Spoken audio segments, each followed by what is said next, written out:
We started 2020 on a high note. The Philippines had the third fastest growing economy in Asia and was expected to become an upper middle income country. But fate had a different plan, and life as we know it transformed. Starting with the explosive eruption of the Taal volcano, followed by the lockdown and quarantine restrictions due to a previously unknown virus, Filipinos found themselves struggling with unemployment and reduced income. This fueled the Department of Trade and Industry to fire up various initiatives and programs to boost the entrepreneurial and resourceful spirit and reignite the competitiveness of the industry and the service sectors. Instead of drowning in adversity, Filipino ingenuity prevailed, and our countrymen found new ways to work, to shop, to learn, and to do business. Amid the challenges of the pandemic, DTI took on the tough task of balancing health and the economy towards creating a better normal. When Luzon was placed under enhanced community quarantine, we immediately ensured the unimpeded flow of important cargo like food, medicine, PPEs, and other essential items across quarantine control points. We established a DTI COVID-19 Rapid Response Team to urgently resolve concerns on prices, movement of goods and people, and other concerns. To encourage local production of face masks and PPEs, we persuaded manufacturers to repurpose their factories. We tasked our shared service facilities and fab labs to produce thousands of protective equipment. Through face masks para sa Masa, we supplied more than 1 million cloth masks to poor families and individuals and provided livelihood to MSMEs, cooperatives, and other members of the community at the same time. We introduced Rebuild PH, a recovery plan to help steer our economic growth as we bounce back from the pandemic. To protect consumers from abusive price increases, DTI enforced the price freeze on basic necessities and prime commodities. With the NBI and PNP, we moved against hoarding and profiteering of basic goods to ensure supply and right pricing.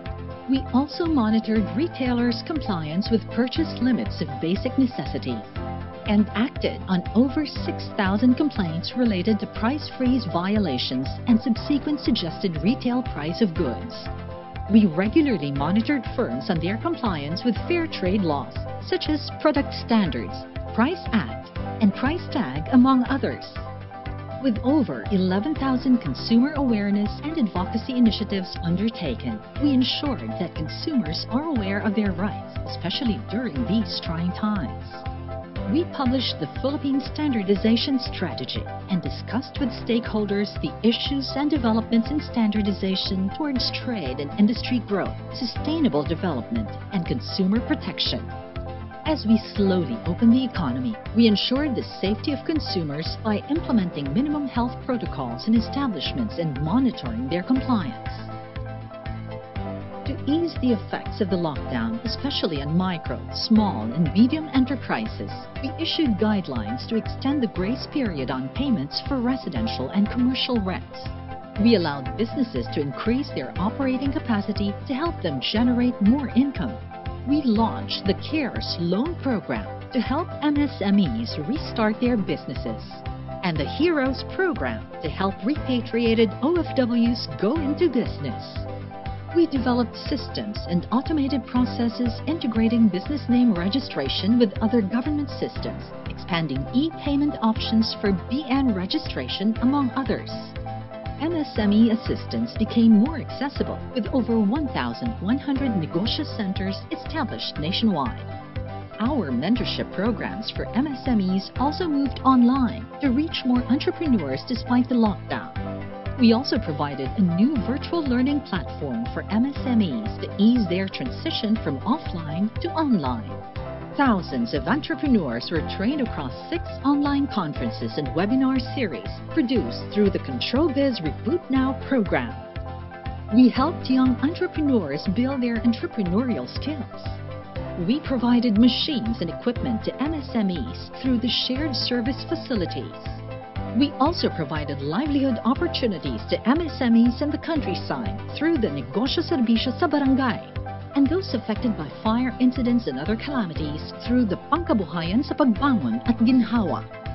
We promoted Philippine-made products and homegrown brands through the Buy Local, Go Local national advocacy, and facilitated participation of Filipino MSMEs in online local and international trade fairs. We leveled up local products and services through extensive product development trainings and provided space for MSMEs to sell their products. We provided venues for local farmers, fruit growers, and cooperatives to sell their fresh produce and processed food products, and helped exporters navigate the new normal. New companies were onboarded in ripples, providing them with strategic interventions to enhance their export capacity and competitiveness. We encouraged exporters to go digital and launch the first ever Export Enablers exhibit. We empowered women entrepreneurs and increased their international competitiveness. Despite the pandemic, we continuously secured investments that generated jobs for Filipinos.